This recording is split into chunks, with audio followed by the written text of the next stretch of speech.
This is question number 30. What is your comment to Christians who come to your meetings and go away without having been healed? I have no comment whatsoever.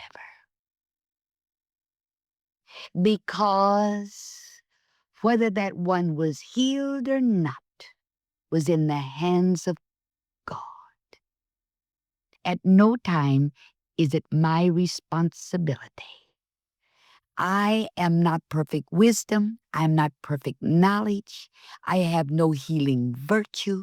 I have never healed anyone. I have no power to heal.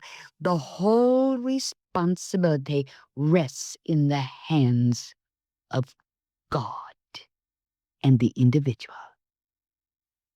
And it's just like that. But of course, I'm human, and you'll never know how I hurt on the inside of me when the service is over with. And I see those who have come in wheelchairs being pushed into the street again in the same wheelchairs in which they came. You'll never know the ache on the inside of me, the suffering that I feel. But the answer I must leave with God. And one of these days when I get home to glory, I'm going to ask Him to give me the answer from His own lips as to why everyone is not healed. But something happened when I was in Kansas City. The Kansas City Star sent a very marvelous reporter, one of their best, to the services. I became acquainted with her. A lovely reporter. She'd been trained in New York City. And everyone knows the strength of the Kansas City Star. But the last night that I was in the great services in Kansas City, she came back in my dressing room. She found me crying. And I just started bared my soul to her, forgetting she was a reporter. And I said, you know, people would think that after a great miracle service like this, with scores and scores having been healed, that I would be the happiest person in the whole world at a moment like this. I am grateful, as I've seen the manifestation of God's power. But I hurt and am grieved for those who were not healed.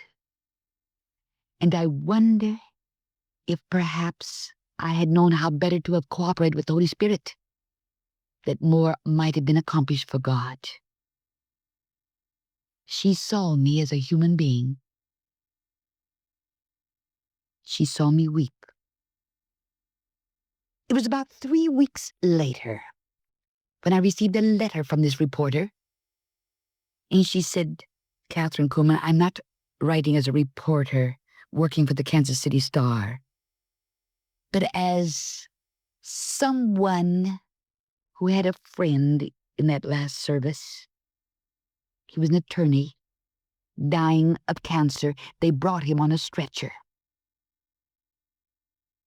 And about a week after you left Kansas City, I went to his home, was greeted at the front door by his wife, and she said, you know, calling him by name, Tom died. But she said I was so amazed when she asked me to come in, and her face was so radiant. She said, you know, that service in the auditorium that night was the greatest thing that happened to Tom. It was the most wonderful thing that happened to him. He was not healed. We took him back home on the same stretcher on which he was carried. But it was during that service that Tom prepared for death.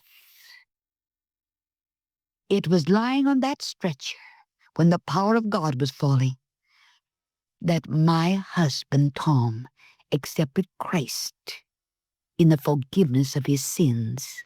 And when he died, death was so easy. It was glorious to hear him thanking Jesus for the forgiveness of his sins. And the reporter said to me, "You know, Kathryn Kuhlman,